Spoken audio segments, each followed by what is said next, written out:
Ferdy Sambo perdana bertemu dengan kedua orang tua Brigadir J atau Nofriansah Yosua Huta Barat. Sidang Ferdy Sambo dan Putri Chandrawati kembali digelar di Pengadilan Negeri Jakarta Selatan pada Selasa 1 November 2022.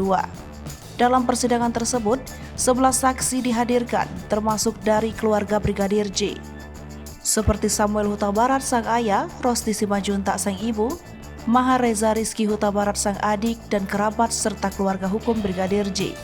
Momen itu pun menjadi pertemuan pertama keluarga Brigadir J dengan otak pembunuhan putra mereka, Ferdy Sambo dan Putri Chandrawati.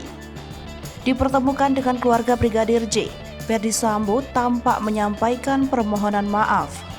Namun setelah meminta maaf, nada bicara Ferdy Sambo mendadak tinggi. Amarah terlihat jelas ditunjukkan lewat raut wajahnya. Bahkan Ferdy Sambo tampak melotot ke arah orang tua Brigadir J. Mantan Kadif Propam ini menegaskan perbuatannya dilandasi atas perbuatan yang dilakukan Brigadir J. Perbuatan yang dimaksud adalah pelecehan terhadap Putri Chandrawati. Walaupun pihak kepolisian pernah meragukan peristiwa pelecehan tersebut, namun Ferdy Sambo tetap bersikukuh akan insiden tersebut.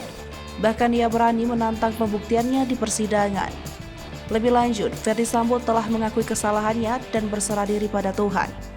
Ia pun menegaskan siap bertanggung jawab atas perbuatan yang dilakukan.